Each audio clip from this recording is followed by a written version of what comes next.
C'est un plaisir de faire partie de votre famille ce matin, d'adorer le Seigneur ensemble. Et puisqu'on parle de Paris, je n'avais pas du tout pensé à ça, peut-être que l'équipe de Jeunesse en Mission va vous le rappeler, mais il y aura le 8e service d'été en juillet, vous pouvez aller une semaine ou 2 semaines à Paris. Depuis quelques années, on a l'autorisation des plein air sur le Trocadéro, ce qui est fantastique, distribution de Bibles, film Jésus gratuit, contact avec les touristes, et on a vraiment besoin de gens qui parlent français. Il y a 120, 150 jeunes en général, aussi des moins jeunes. Moi, j'ai participé de temps en temps, mais c'est vrai qu'il y a pas mal d'anglophones qui font des spectacles extraordinaires, des coréennes avec des robes fabuleuses. Il y a des centaines de personnes qui s'arrêtent, mais après, c'est important, des gens de tous âges qui parlent français. Et c'est vrai que c'est des semaines fantastiques où vous donnez beaucoup, vous recevez beaucoup. J'ai fait mon premier service d'été à Paris en 1973, 40 ans. Et c'est vrai que ça a été un vrai plus dans ma vie chrétienne. Je n'ai pas pris de prospectus avec moi. Si vous désirez, vous pouvez aller sur le site de Jeunesse en Mission, ou bien alors je prends votre mail, ou bien je prends votre adresse et je vous enverrai les papiers par correspondance. J'ai beaucoup hésité sur le thème de ce matin, mais finalement j'ai pensé de vous parler de cette lettre très intense que Paul écrit à un homme qu'il aime beaucoup, Timothée. Et je crois que cette lettre est intense parce que Dieu a des grands projets, Dieu a un avenir pour nous. Et quand Dieu nous envoie une lettre, il ne parle pas seulement de la pluie et du beau temps, mais il parle du fond de nos cœurs, il parle de notre destinée, de notre éternité, du sens de notre vie. Alors je vous lis quelques versets très connus, 1 Timothée 4, à partir du verset 12. Que personne ne te méprise à cause de ton jeune âge, mais efforce-toi d'être un modèle. Et je vais beaucoup vous parler de ça ce matin. Un modèle pour les croyants par ta parole, ta conduite, ton amour, ta foi et ta pureté. En attendant ma venue, consacre-toi à la lecture publique des Écritures, à la prédication, à l'enseignement. Ne néglige pas le ministère qui t'a été confié par grâce sur la base d'une prophétie lorsque les responsables de l'Église t'ont imposé les mains. Prends ces choses à cœur, consacre-toi à elles, afin que tout le monde soit frappé de tes progrès, que tes progrès soient évidents pour tous. Et ça, je crois que c'est une espérance qu'il faut qu'on ait en tant que chrétien. C'est pas que chaque fois qu'on vient à Dieu, on confesse les mêmes péchés et on reste dans la même attitude et les mêmes ornières jusqu'à notre mort. Et puis après, en un clin d'œil, nous sommes saints pour l'éternité. Je ne crois pas que c'est ça la bonne nouvelle. La bonne nouvelle, c'est que Jésus, l'agneau de Dieu, peut ôter nos péchés, il peut nous transformer et nos progrès peuvent être évidents pour tous, pour notre femme, pour notre mari, pour nos enfants, pour nos parents. Ça, c'est une bonne nouvelle. Jésus a reçu le Saint-Esprit, c'est comme ça que Jean-Baptiste l'a reconnu, et Jean-Baptiste a dit, c'est celui qui va donner le Saint-Esprit, c'est celui qui va vous baptiser dans la présence de Dieu, vous immerger dans l'Esprit de Dieu. C'est ça notre force. C'est pour ça qu'on peut être des modèles et qu'on peut marcher avec des progrès, non pas qui sont spirituels et cachés au fond de nos cœurs, mais qui sont évidents pour tous. Et l'apôtre Paul termine, veille sur toi-même et sur ton enseignement, sois persévérant en cela, car en agissant ainsi, tu te sauveras toi-même et tu sauveras ceux qui t'écoutent. C'est une motivation. Vous savez, parfois on prie dans la volonté de Dieu. Seigneur, j'aimerais avoir plus d'amour, j'aimerais être plus fidèle, j'aimerais avoir ta joie dans mes paroles. J'aimerais juste, voilà, comme ça. Ah, non, ça tombe. Voilà, je crois que ça peut aller. Si je vous vois juste au-dessus du micro. S'il y a des problèmes avec le micro, vous me faites signe et puis on essaye d'arranger les choses. Donc, il y a cette pensée que nous pouvons être des modèles. Et on voit dans la Bible que c'est très fréquent. Moïse est un modèle pour Josué, Élie est un modèle pour Élisée, au point que souvent on les confond, n'est-ce pas? Paul a été un modèle pour Timothée, Timothée pour les anciens, etc. Et c'est un principe qu'on utilise dans l'industrie. Par exemple, on fait une voiture, j'imagine une Peugeot qu'on examine sous toutes ses coutures et qu'on estime qu'elle est valable, qu'elle est vraiment excellente. On va essayer de la multiplier et d'envahir la planète avec cette Peugeot, n'est-ce pas? C'est la même chose avec le manteau qu'on porte, les lunettes, le stylo, la Bible. N'est-ce pas? Il y a eu des correcteurs qui ont travaillé très dur pendant des années et maintenant vous avez une Bible. Il y avait un prototype au départ qui a été multiplié par millions et répandu ainsi. Et Jésus dit que nous sommes le sel de la terre, la lumière du monde, une lettre lue de tous les hommes. Alors on peut être un bon modèle ou un mauvais modèle. Jésus a dit, n'agissez pas selon ce que les scribes et les pharisiens font, car ils disent et ne font pas. Tite 1,16, ces gens font profession de connaître Dieu, mais ils le renient par leurs œuvres, étant abominables, rebelles et incapables d'aucune bonne œuvre. En parenthèse, on voit que les gens sont appelés à voir nos bonnes œuvres et qu'ils glorifient notre Père qui est dans les cieux, ce qui équivaut souvent au salut de la personne. Paul dit, ce que vous avez appris, reçu, entendu de moi, et ce que vous avez vu en moi, pratiquez-le. Et le Dieu de paix sera avec vous. C'est ça la puissance du christianisme. C'est un Dieu qui vient vivre sur cette terre, pas comme un prince régnant, mais quelqu'un qui va être un modèle. Vous savez, il y a des princes qui vont au Tchad, par exemple, j'imagine, ils arrivent avec leur jet privé peut-être, il y a une Mercedes climatisée qui attend au bord de la piste de l'aéroport, ils vont visiter un orphelinat, ils prennent 2-3 enfants dans les bras, les flashs crépitent, les journalistes prennent des notes, les télévisions sont là, ils font un don fantastique, et puis ils remontent dans la Mercedes climatisée et ils rentrent dans leur palais. Et c'est valable, c'est valable. Moi, je suis reconnaissant pour un prince qui va quitter son château pour aller visiter un orphelinat au Tchad. Mais je souligne simplement que Jésus n'a pas fait cela. Il n'est pas venu avec un hélicoptère, un haut-parleur, aimez-vous les uns les autres, et puis retourner au ciel. Il s'est incarné, il a subi la fatigue, il a subi le rejet, il a subi l'exode en Égypte, la menace, et voilà, il a supporté 12 gaillards qui n'étaient pas tous les jours faciles. Et c'est après 3 ans qu'il a dit, vous avez vu comment je vous ai aimé, aimez-vous les uns les autres de cette manière-là. Donc la puissance du christianisme, c'est un Dieu qui marche devant nous et qui vient habiter en nous par son esprit et qui nous dit, voilà, la planète Terre a besoin de modèles. Et c'est très important que vous puissiez être lus de tous les hommes, c'est important que vos progrès soient évidents pour tous. C'est les Chinois, je crois, qui ont dit « ce que tu écris si fort que tes enfants n'entendent pas ce que tu dis ». Alors là, on va voir l'importance des paroles et l'importance de la conduite. Dieu a créé Adam et Ève, il a vu que c'était très bon et il leur a dit « croissez, multipliez, remplissez la terre ». Et à ce niveau-là, on a plus ou moins obéi, puisqu'on est environ 7 milliards. Mais voilà, il y avait un modèle au départ que Dieu a apprécié. Et voilà, Jésus dit, un grain en porte 100, un autre 60, un autre 30. C'est dans la pensée de Dieu, croissez et multipliez. J'ai le désir de te multiplier. Et c'est pour ça que j'agis par mon esprit, pour que tes progrès soient évidents pour tous, parce qu'au fur et à mesure que tu me ressembles, ce processus de multiplication peut augmenter. Alors voilà, un modèle en parole. Proverbe 21-23, celui qui veille sur sa bouche se garde des angoisses. Peut-être comme moi, de temps en temps, vous êtes retourné sur votre lit en disant « si seulement j'avais dit ou si seulement j'avais pas dit », n'est-ce pas? Celui qui veille sur sa bouche se garde des angoisses. C'est important de ne pas dire tout ce qui nous passe par la tête, qu'il y ait une certaine crainte de Dieu, qu'il y ait une certaine douane qui fasse que, voilà, on ne veut pas être liés, on ne veut pas être, comment je dirais, des esclaves, mais c'est vrai que par la grâce de Dieu, on a le temps entre quelque chose qui nous vient à l'esprit et ce qu'on va prononcer avec notre bouche, et puis on a le temps de voir est-ce que c'est quelque chose de positif, de valable, d'édifiant. La vie et la mort sont au pouvoir de la langue. Proverbe 18-21. Quelqu'un a dit, il y a plus de morts par la langue que par les fusils et les canons.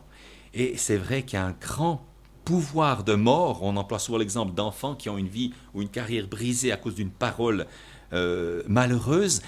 Mais c'est aussi positif, n'est-ce pas? Par la désobéissance d'un seul, beaucoup ont été rendus pécheurs. Par l'obéissance, beaucoup seront rendus justes. Donc si notre bouche a un grand pouvoir de mort, de blessure, d'humiliation, elle a aussi un grand pouvoir de vie. Très grand pouvoir de vie. Quand cette femme était jetée aux pieds de Jésus avec la loi qui ordonnait sa lapidation, les pharisiens et tous ces gens avaient décidé de la lapider. Eh bien, il y a une question, il y a une parole de vie.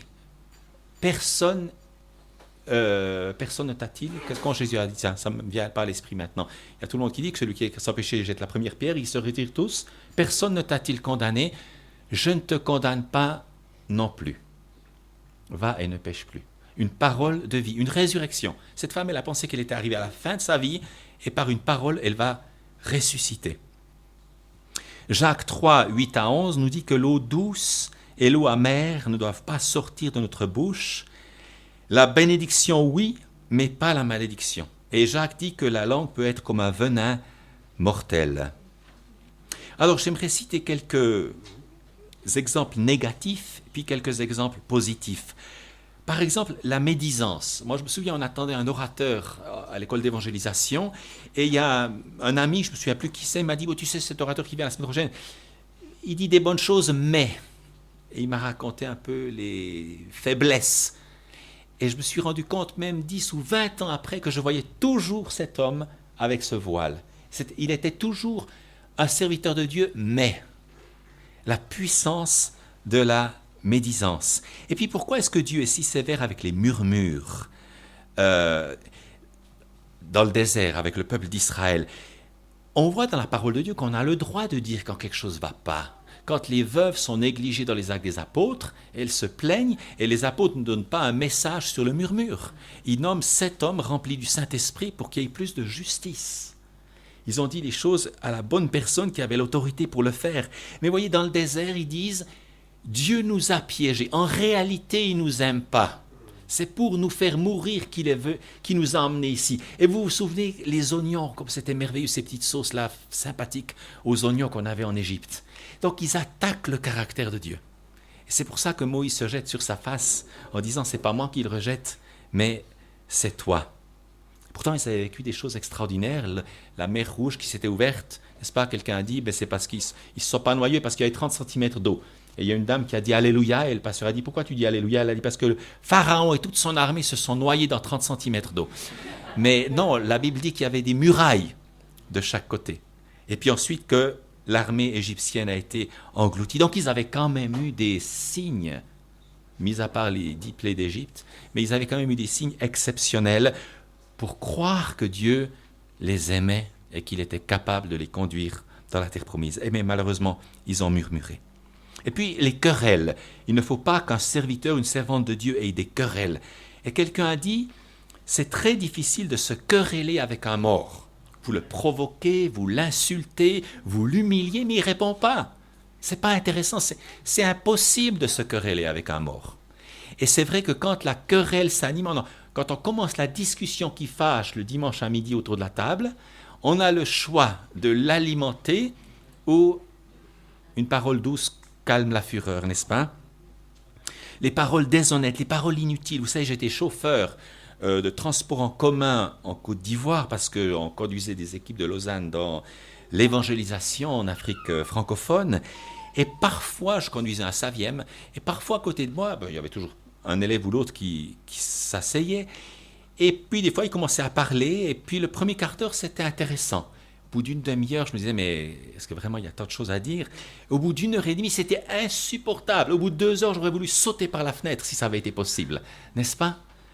Alors, je ne vous connais pas, je vous parle très très librement, mais il est dit, celui qui parle trop ne manque pas de péché.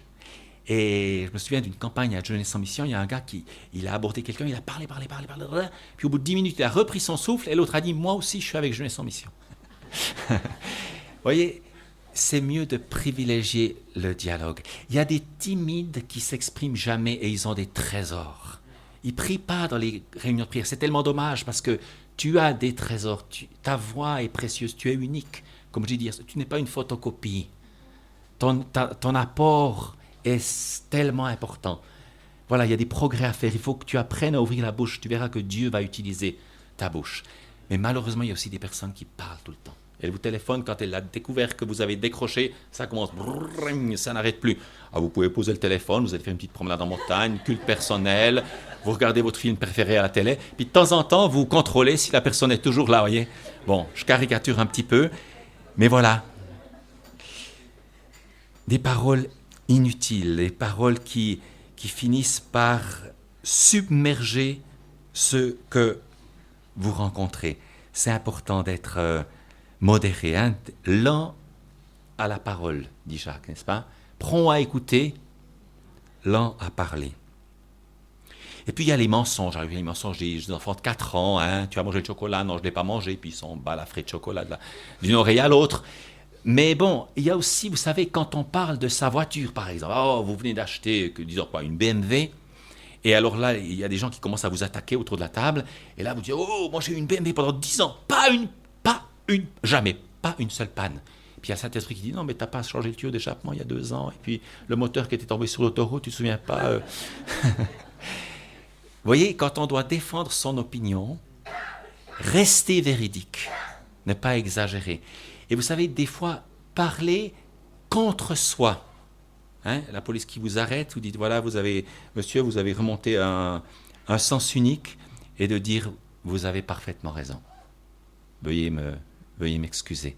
En Afrique, c'est très efficace. Hein, la plupart du temps, vous êtes complètement pardonné quand vous demandez pardon. C'est-à-dire, vous ne payez rien.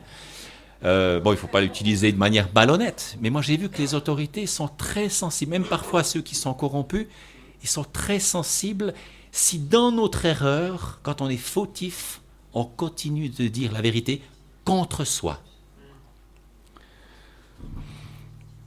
Les paroles méchantes, méprisantes et hautaines sont 3 choses que l'Éternel déteste. Proverbe 6, 16 à 19. Les paroles méchantes, méprisantes et hautaines.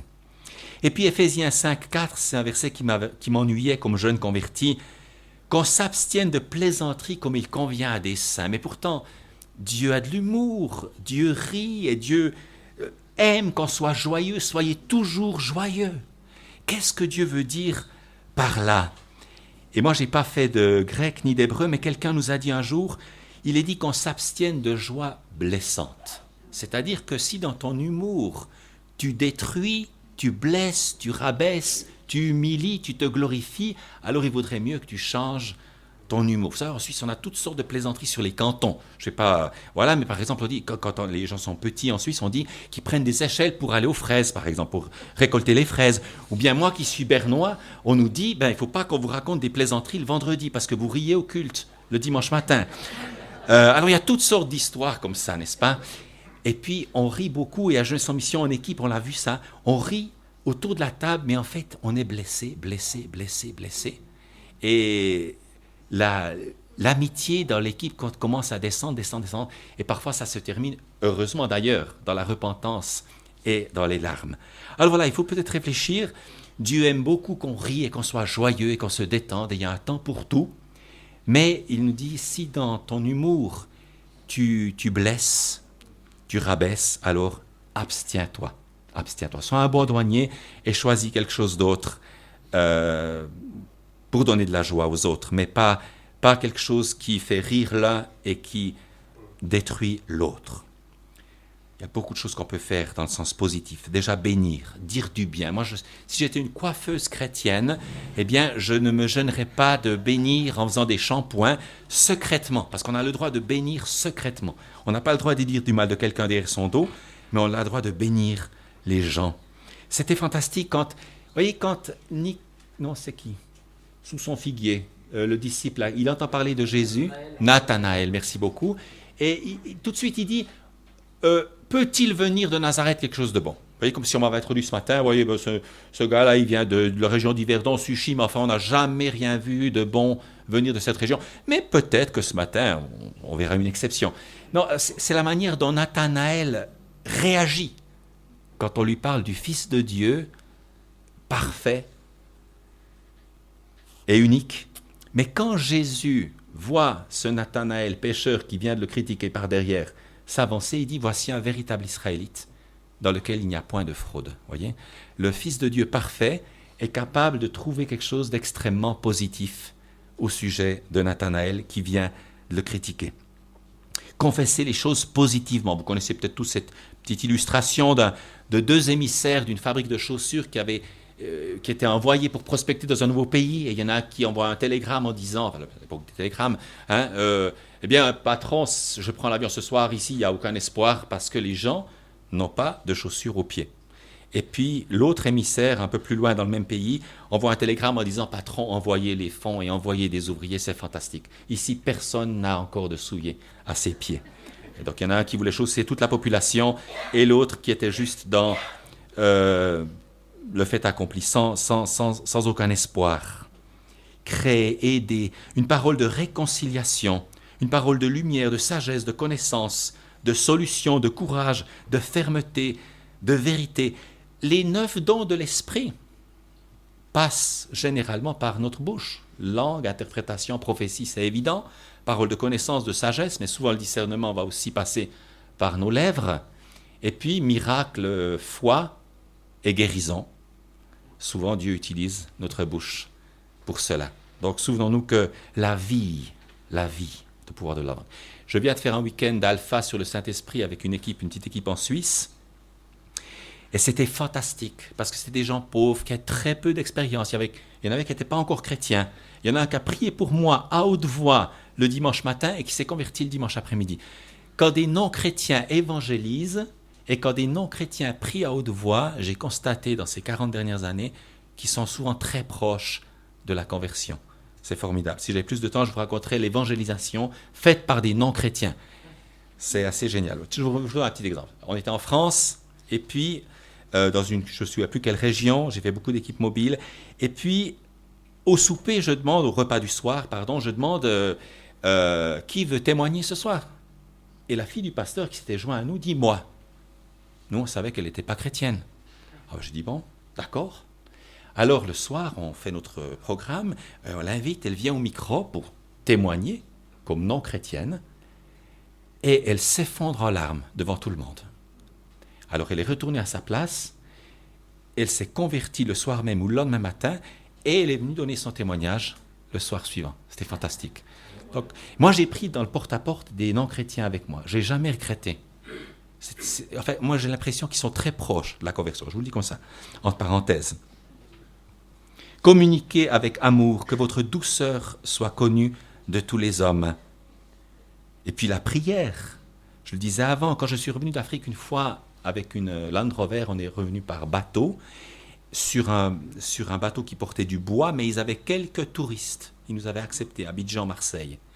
Et on est allé visiter avec le chef mécanicien ce grand moteur qui avait 7 cylindres d'environ 1 mètre cube chaque cylindre. Et il nous a expliqué que pour traverser l'Atlantique, un moteur à 4 pistons, 4 cylindres, ça allait bien. Mais pour qu'un bateau obéisse à 10 cm près quand on l'accoste au port, il faut qu'il soit très souple, il faut qu'il soit très obéissant, il faut au moins 7 cylindres pour que le bateau soit obéissant dans les mains du capitaine. Et moi, ça m'a fait penser à nos rencontres. Vous savez, il y a parfois des rencontres chrétiennes avec 7 personnes, mais qui fonctionnent sur 4 cylindres. Alors, on s'en sort, c'était plus ou moins bien, c'était plus ou moins profond. On a réussi à traverser l'Atlantique.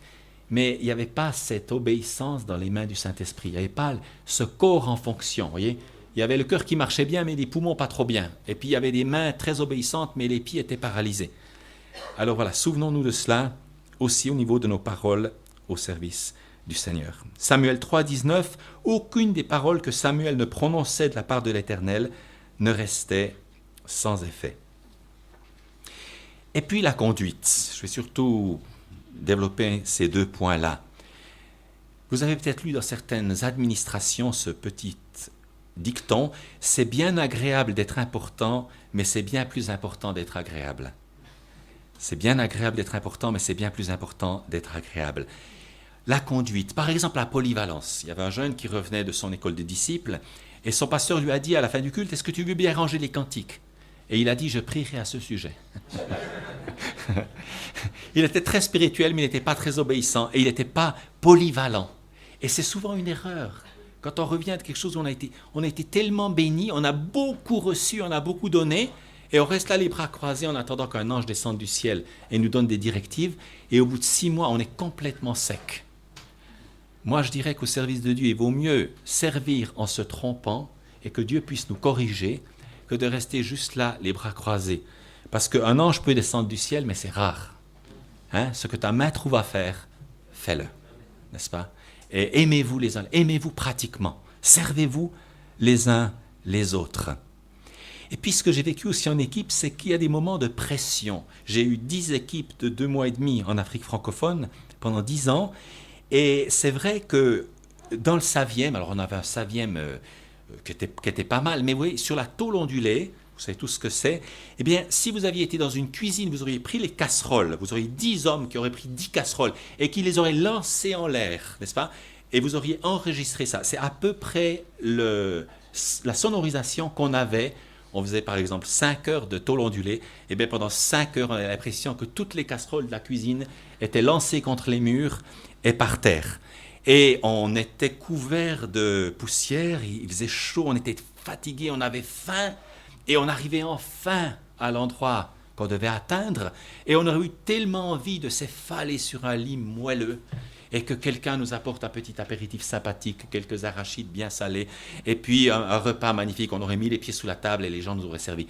Mais le problème, c'est qu'on était entre nous, et que les bonbonnes de gaz étaient sur le toit, ainsi que la cuisinière et les sacs de couchage et les matelas pneumatiques qu'il fallait gonfler, les moustiquaires qu'il fallait installer et les salles qu'il fallait nettoyer. Et on devait, dans ce moment de pression, en étant sale et fatigué et harassé et faible, eh bien c'était le moment de se servir, de se préférer les uns les autres. Et on a réussi par la grâce de Dieu. Mais c'était une bonne école.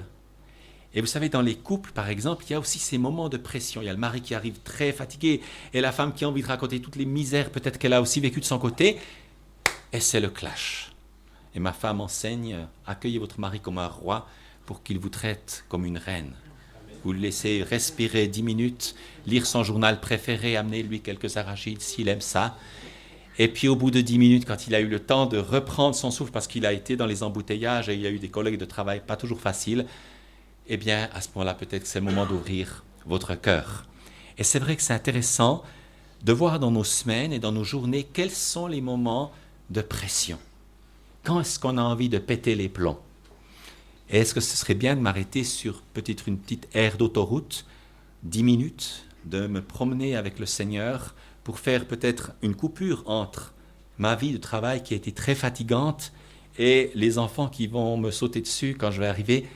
Mais si tu as besoin de 10 minutes pour respirer, mais il faut les prendre. Parfois, Dieu nous dit, mais aime-toi. Aime ton prochain comme toi-même. Et si tu me laisses un tout petit peu te rafraîchir, tu auras encore un peu de réserve pour les autres par la suite. Je crois qu'on a le droit d'être pratique. On a le droit d'avoir du bon sens. Avec ma femme, je ne vais pas raconter trop d'histoires, mais on a vu que je m'entends bien avec ma femme, on est mariés depuis 33 ans, on est heureux ensemble, mais c'est souvent au moment des départs qu'on se disputait. Moi, j'allais dans la voiture et je regardais ma montre et je chauffais intérieurement, vous voyez, avant de chauffer le moteur. Et on en a parlé. Et ma femme, elle m'a dit, tu sais, moi j'ai besoin, quand on part en week-end quelque part, au moins le mercredi, 3 jours avant, tu me dis l'heure de départ. Et puis, dans les 8 dernières minutes, tu ne vas pas t'asseoir dans la voiture, mais tu fais les 1000 détails qui restent avec moi. Par la grâce de Dieu, j'ai appris ça. Et je peux vous dire en toute simplicité que c'est vrai, l'immense majorité de nos départs sont réussis. Ça se passe mieux. Parce qu'il y avait ce moment de pression où on a essayé de discuter et de trouver pratiquement des solutions. La place dans les véhicules. Oh, je sais, vous avez tous des magnifiques voitures, vous n'avez pas ce problème. Mais pour vous dire à Jeunesse sans mission, comme on est charnel, il y a des gens qui montaient dans le bus à Lausanne, le bus qui allait traverser le Sahara, aller jusqu'à Abidjan, et il y a une personne qui se mettait à l'avant. Par hasard, elle se mettait à l'avant parce que voilà, avec un joli petit sac à main, et puis vous pouvez ouvrir la fenêtre, et vous avez une vue panoramique, et vous pouvez étendre les jambes, et puis vous avez la seconde classe. Alors ça, c'est quand vous êtes comme ça. Moi, j'ai fait pas mal d'années à James, j'y suis toujours. Alors, on a tout appris à faire comme ça. Conduire, manger, se brosser les dents, dormir. On a fait tout le voyage d'Afrique. On était 3 dans une caisse. Alors, on a vu que quand on se mettait comme les sardines, on avait un petit peu plus de place. Alors, vous avez la deuxième classe, comme ça. Et puis, vous avez la troisième classe. C'est ceux qui sont, vous voyez, ils ont un coin de haut-parleur là, et puis un sac de couchage un peu dans la nuque, comme ça. Alors, quand une équipe de gym arrive dans une situation comme ça, vous voyez tout de suite ceux qui sont en première, deuxième et troisième classe. Si vous voyez un jeune homme très dynamique et très bien, mais les 2 premières heures, il témoigne comme ça, ben, peut-être qu'il a été en troisième classe. Alors, ce qu'on a appris, c'est à se préférer les uns les autres. On a appris que non, c'est pas parce que tu t'es mis au Chai d'Agobé au-dessus de Lausanne en première classe que tu dois arriver à Abidjan en première classe. Parce qu'il y aura des malades, il y aura des gens fatigués, il y aura des gens découragés, il y aura des gens aussi qui aiment le paysage et prendre des photos de temps en temps. Alors voilà, on va se préférer les uns les autres. Et puis quand il y avait un plat en Côte d'Ivoire, il restait une petite ananas et une grande. Alors, évidemment, si vous voulez paraître spirituel, vous devez prendre la petite, n'est-ce pas? Mais vous pouvez être encore plus subtil que ça. Vous pouvez être tellement humble que vous dites à l'autre, serre-toi. Ou bien il y a une bonne sauce, alors le premier, il y a 3 morceaux de viande, le premier il prend 2 morceaux, puis l'autre, quoi, 2 morceaux, bon, alors il prend un morceau, hop, et il verse la sauce dans son riz, puis le troisième, il dit, mais quoi, la sauce, c'est toi? On lui dit, non, mais ça fait du bien, renonce-moi à toi-même, il faut que tu diminues et que nous croissions. Les horaires, aïe, aïe, aïe, aïe, aïe.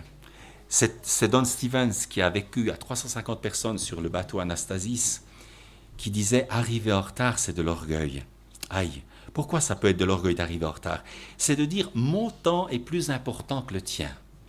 Et vous savez, les horaires, ça n'a pas grand-chose à voir avec la montre. Quand 2 Esquimaux sont amoureux et qu'ils se donnent rendez-vous au coucher du soleil, ils n'ont pas besoin d'avoir de montre. Si l'un est en retard, je veux dire, soit ils sont plus ou moins ensemble, soit l'un attend l'autre.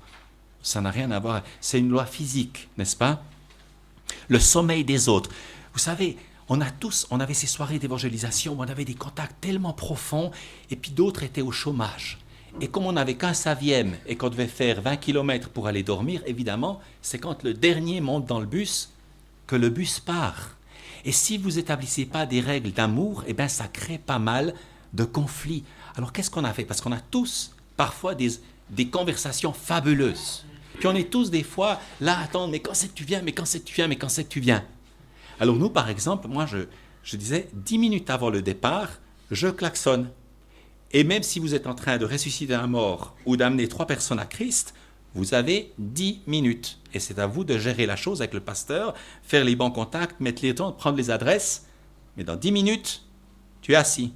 Et toi qui es au chômage derrière le bus en train d'attendre, tu sais que dans 10 minutes, on part. Du bon sens.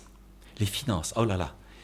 Vous savez, il y avait quelqu'un qui allait acheter les timbres pour tous. Voilà, on arrive au Burkina Faso, alors il y a des magnifiques timbres, moi je vais écrire des cartes en Suisse, moi je vais écrire des cartes en France, moi je vais envoyer un petit souvenir à ma maman, etc. On faisait la grosse commande, et la personne, elle allait 2 heures à la poste faire la queue, elle y versait tout son argent de poche, et elle revenait, fantastique, j'ai des beaux timbres pour tous, après le repas, passez vers moi. Le premier arrive, il dit, oui, mais tu sais, il y a une chose, j'ai oublié, c'est vrai que je t'ai commandé 8 timbres, mais en fait, demain, on passe en Côte d'Ivoire, et je crois que les timbres du Burkina Faso en Côte d'Ivoire, ça ne marche pas bien. Écoute, je t'en prends déjà 2, puis on verra si j'ai le temps voilà, pour les autres. Et puis, il y en a un autre qui arrivait avec un billet, disons, de, 1000 francs suisses, pour acheter son timbre à 20 centimes. Il disait, écoute, garde les 1000 francs, puis puis quand tu auras la monnaie, ou bien, écoute, on fait comme ça, donne-moi déjà le timbre, et puis quand j'aurai la monnaie, voilà. Et puis, vous savez, ça paraît tellement charnel de réclamer 20 centimes à quelqu'un. Comprenez? 2000 francs, on a peut-être le courage d'écrire. 2000 euros, on a le courage d'écrire une lettre. Mais 20 centimes, ça fait tellement charnel, voyez? Et qu'est-ce qui se passe? Eh bien, quand on est infidèle dans les petites choses, on commence à ne plus se faire confiance. Oh, je ne te prête plus jamais ma guitare. Moi, je ne mets plus jamais mon argent de poche pour vous. C'est fini, j'ai compris maintenant les chrétiens, etc. Vous voyez?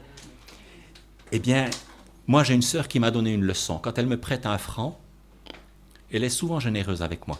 Mais quand elle me prête 1 franc, ce n'est pas parce qu'elle va me donner 300 francs à mon anniversaire qu'elle n'est pas exigeante sur le franc que je dois lui rendre. C'est important. Ce sont les détails qui font la perfection, quelqu'un a dit. Voilà. L'esprit d'obéissance. Je vais vous dire une dernière chose qui vous concernera peut-être un petit peu plus. On a tous dans une église différentes responsabilités.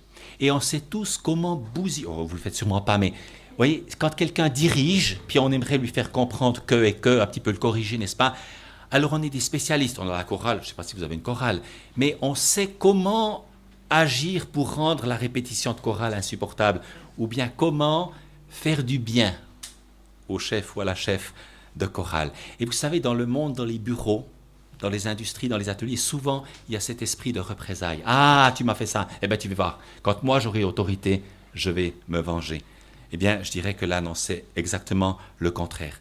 Se servir les uns les autres. Rendre la chose aussi bénie que possible pour la personne qui dirige. Et ça rend la communauté tellement agréable à vivre. Voilà, j'aimerais m'arrêter là et prier en disant ceci. J'oublie la conclusion, c'est quand même important. Car en agissant ainsi, tu te sauveras toi-même et tu sauveras ceux qui t'écoutent. Vous voyez, Paul, il ne donne pas seulement des objectifs, en comptant sur le Saint-Esprit, mais il dit, si tu as cette motivation du Dieu qui a tant aimé le monde, si tu voudrais bien que le salut se répande au travers de ta vie, alors je vais encore plus te bénir. Je vais encore plus t'aider. Je vais encore plus t'inspirer. Parce que j'aime tellement mes enfants, quand ils font ma volonté, mais pas seulement pour avoir une médaille sur la veste, mais pour le salut du plus grand nombre. Qu'on puisse arriver au ciel avec beaucoup de frères et sœurs. On va prier ensemble. Seigneur, nous te remercions parce que c'est toi notre modèle principal. On te remercie d'avoir vécu notre vie, de savoir ce que c'est d'avoir faim, d'être fatigué. Tu as su ce que c'était les angoisses dans le jardin de Gethsémani. Et nous aussi, ça nous arrive d'être angoissés. Mais tu l'as vécu avant nous. Tu es compatissant, tu es notre grand frère. Et tu as dit, ceux qui font ma volonté, c'est ceux-là qui sont ma mère, mes frères et mes sœurs. Ceux qui font la volonté du Père. Ce n'est pas ceux qui disent Seigneur, Seigneur, qui vont dans le royaume de Dieu, pas tous, mais c'est ceux qui font la volonté de mon Père, qui est dans les cieux.